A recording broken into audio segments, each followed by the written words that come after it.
All right, everybody, good afternoon. Welcome in. This is Stick and Hack Reacts. I'm your host, Adam Grubb. That's Keith Stewart from Read the Line and host of the Pro Show. Keith, we're not going to do a bunch of pomp and circumstance here and hey, how are you? How was your weekend? We're not going to do any of that stuff. Okay, we're going to get right into the content because there's so much to react to. And I don't think we've run out of time in the past to give things their due. Today is not going to be that day. We're going to give everything its due. And it starts right now with reaction number one. The Riviera was over the weekend, and the actual tournament is the Genesis Invitational. However, it was at Riviera Country Club, and that was the talk of the weekend because that club, that course is iconic. It is amazing. It was incredible golf to watch.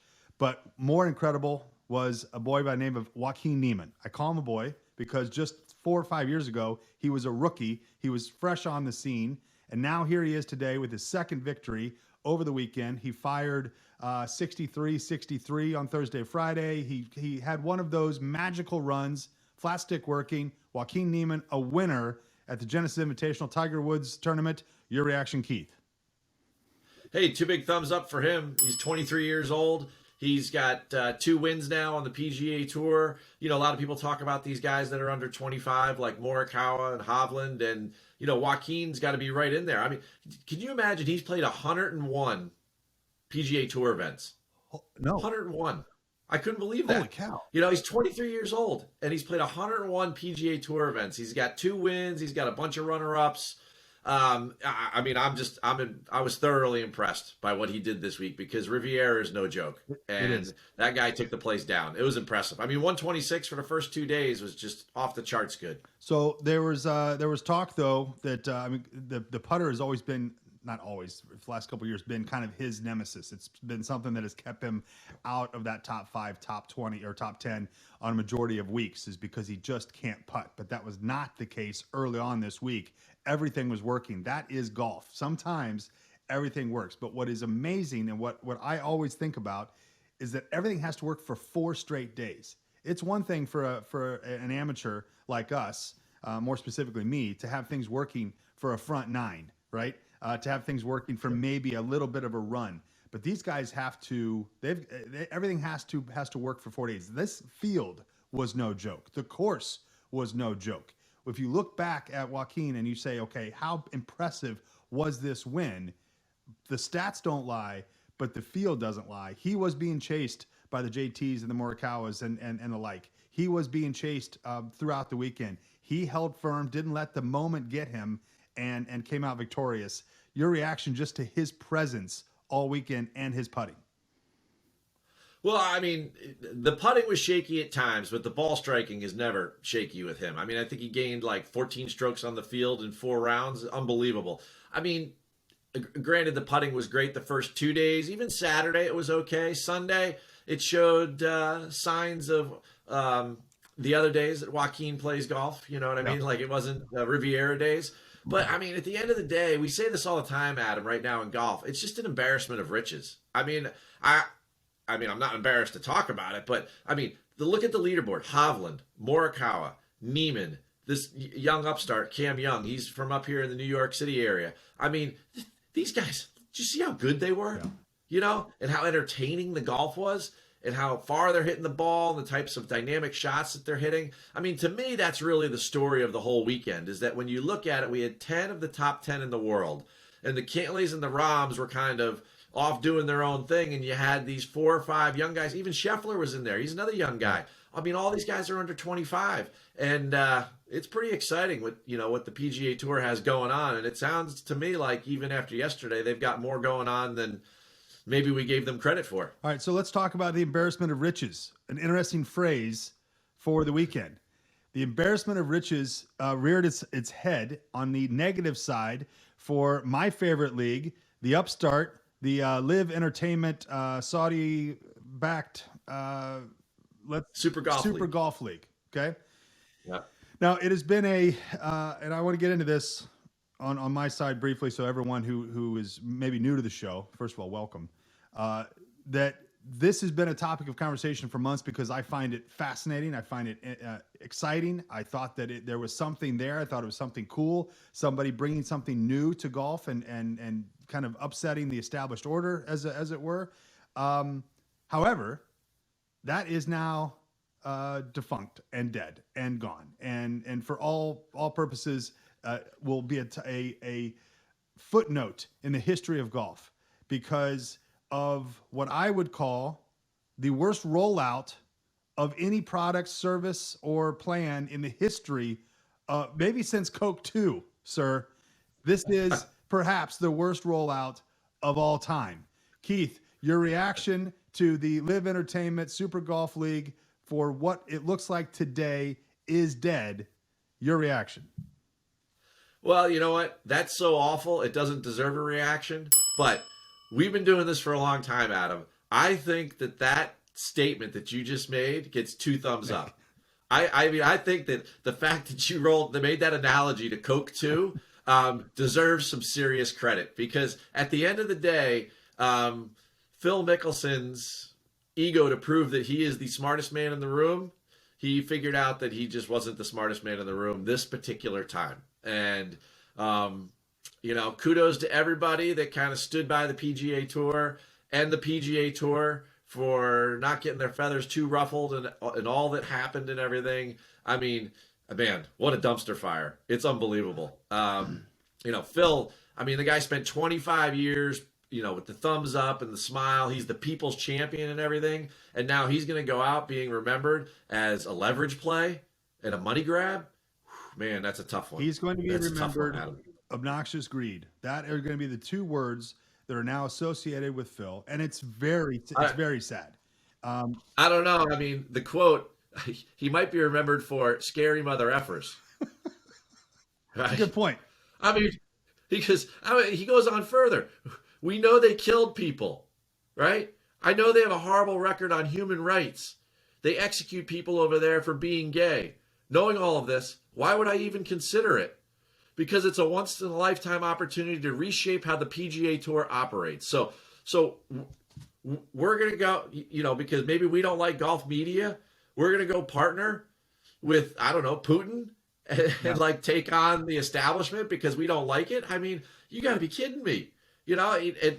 It's I don't know. I don't know. This thing went so sideways so fast. Oh my God. Even a guy who never knows what he's doing, like Bryson, was like, I'm out. Yeah. Right? Imagine. Well, and Phil.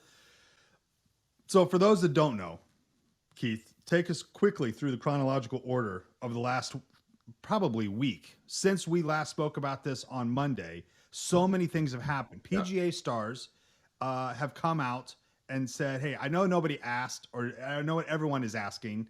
So here's my stance on this. And unanimously, it was the top 15 to 20 golfers saying, I'm staying here. What are we even talking about?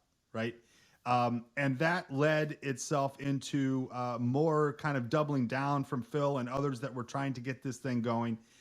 Is this a political play? And I don't mean actual politics of Democrat, Republican. I mean the politics of golf and the PGA Tour. Was this really just to get media rights in place? Was this to get the PGA Tour thinking differently than what they've thought before? I don't know what the reason was. All I know is that there was a league that was supposed to come out and that was going to bring a different style of tournament, different style of play with some of the top golfers in the world, and bring big money and a lot of eyeballs and a lot of interest to this new league.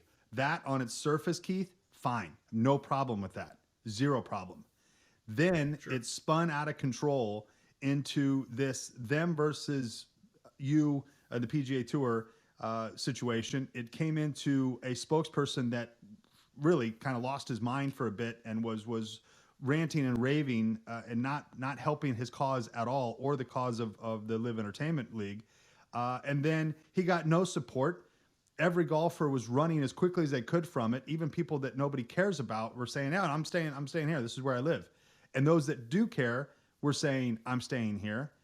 It in the last week, it went from this is interesting to me, who's been on the side of this thing, and not on the side of it, but thinking that it's cool and an interesting topic, to I want this to be done and out of our lives forever because it's abhorrent.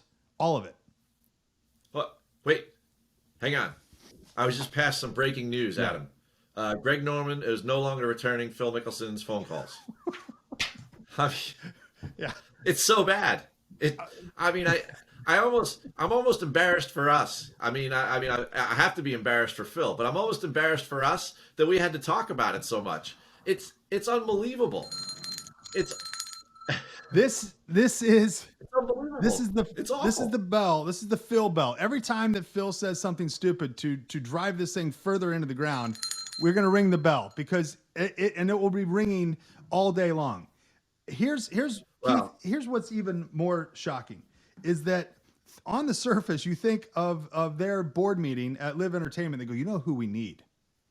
We need Phil to be the spokesperson for this and to help us rally support. He's well loved, well liked. He's a major. well, wait, time out, time out, time out. As it turns out, in Shipnuck's piece, Phil was basically saying he was recruiting people and they were writing the operating procedure for the tour.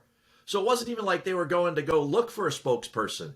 Phil was using this as a leverage play from the beginning. So, I mean, so that's that's better. it makes it. I mean, so not only now does did his character take a hit, but he's got to face disciplinary action, and he's the reigning PGA champion. What are we doing? Like, what are you doing? What do you? Who comes to a PGA? I mean, how about Rory? Rory's comment, right? Phil, he's naive, selfish, egotistical, and ignorant. That's Rory saying that about Phil. I mean, and then you asked before for me to give the lowdown on what happened in the last week, right? But then you gave the whole lowdown, right, which you do that every time during the week. Right. But that's fine. What is your point? My point was, I loved, you talk about leverage plays. The PGA Tour has this big event, and then they roll out in a press conference. They roll out Colin, they roll out JT, Rory, Koepka, Rahm. I mean, Rahm's using feudal terms, right? He's like, I pledge my fealty to the PGA Tour. I mean, it's just unbelievable. I would have thought you would have caught up. You would have caught on the Lords and Lourdes's Rahm speech there. But at the end of the day, I mean, it's I don't even know what to say anymore. It's two big thumbs down on Phil Mickelson. Ring the bell. Maybe we move on. I don't know.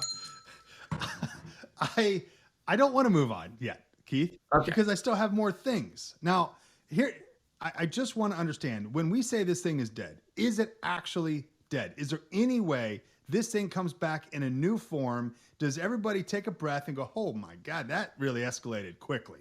What if we just did this? What if we started and just did 4 events a year with the top 20 and we made them these blowout events? We bring in the LPGA, we bring in the PGA, we make the mixed events. We do this really cool kind of mini tour, perhaps in the off season where we're playing in Arkansas. Let's do something really different and make this a 3 or 4 time a year showcase and make this something truly different. Is that even in the realm of possibility for something like this? Or are they, hey, we're going to make a new tour and we're going to bring all the top stars over. We're not doing anything.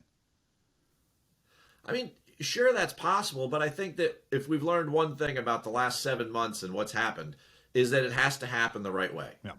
There has to be a process and it has to come from the people that are in charge already. So it seems like, the LPGA, all the allied associations, the DP World Tour, the PGA Tour, they're all talking with one another. The USGA, that's all great. All the leaders are on board with one another. Seth Watt, the PGA of America, all these groups. And you know what? At some point, they will adjust, evolve, get it right. There will be more events like that. There's no doubt that they all recognize that the Ryder Cups of the world and the Solheim Cups of the world are their best and most popular events. And I think that we will get there at some point. But from start to finish, this just wasn't the way to do it. We've certainly learned from this, I think. Couldn't agree more. Worst rollout since what, Keith? Coke 2, baby. All right, let's move on to number 3. Coke 2. Number 3. Or maybe the Arch Deluxe. I don't know. Number 3 is a fun story. Now, and I say it's fun. It's fun for me, and it's fun for America. It was not fun for Mike Beaterhose. What's his name? Mike Balliet. Mike Balliet. Okay, Mike Balliet. He's a PGA professional, I believe, somewhere in the East. I did very little research, shockingly enough, Keith. He played in the Chubb Classic, which writes its own jokes. I mean, at what point do you say, is there any chance we get another sponsor for this thing? Because the Chubb Classic is probably, perhaps, one of the worst names in the history of tournaments. No offense to the Chubb people, which I don't think I've ever said out loud in my life. Mike put up a big number at the Chubb. Mike, see, I mean, it's gonna be careful. We gotta walk a tightrope here, Keith. So, Mike Beater, what's his name? Sorry, Ballet. Mike Ballet. Mike Ballet played in the Chubb Classic this weekend, a no-cut tournament, which the Champions PGA might say, ooh, you know what, Matt, the thing about we don't cut people, we should probably look at that again. Because my boy shot a 65. Well, that's not very high, Adam. Why are you making a big deal about that? 65 over for the 4-day tournament. He was plus 3 days, right? Three. Thank you. 3 days. 3 days. He was 3 days. plus 65, dead last, almost got beat by somebody who withdrew. And he was plus 65. He had 1 birdie in 3 rounds. His card, honestly, looked pretty clean to me. I didn't really see a lot of issues with it. He had several doubles. He had a birdie. He had a birdie. He had several doubles. He had a triple at one point. He had 9 scores of triple bogey or more. 9. I mean, if anyone's ever, it's a lesson in perseverance. I think is really, if we're going to look at the shining moment here, this is a lesson in perseverance for you golfers out there. If Mike Ballet can be, no. Are you going to disagree with Come that? on, man. You're going to disagree. The dude could have walked off the course at any point. He could have walked off after 9 on Thursday, and probably should have. I'm going to take a little bit more of a professional or stick perspective on this. To me, a lesson in perseverance is Bernhard Langer, who won the Chubb Classic at 16 under. Okay, he is a lesson in perseverance because he's 64 years, 5 months old. What? 83 shot gap between the two. 65. 81, but good math. I mean, seriously. I don't care. Mike Ballet, you're my hero. Proud of you, sir. Thank you for sticking into the Chubb Classic. Thank you for everything you've brought to the game. Thank you for your plus 65 and for sticking it out and playing 3 rounds of some of the most basic golf I've ever seen. And I'm proud of you, Mike. And stay with it. Hey, to come full circle, he was only 84 behind Joaquin Niemann, and Joaquin Niemann played an extra round. Oh, my God. Can't make it up. Stick and Hack Reacts. I don't know what else you want, people. That's the best we can do. That's Keith Stewart from ESPN Radio and host of The Pro Show, as well as Read the Line. I'm Adam Grove from Stick and Hack. Everybody, enjoy your week. We'll see you next Monday. Mike Beater, proud of you. Mike Ballet, proud of you. Also, Mike Beater. He owns an auto parts store down the street. All right, I'll see you later, everybody.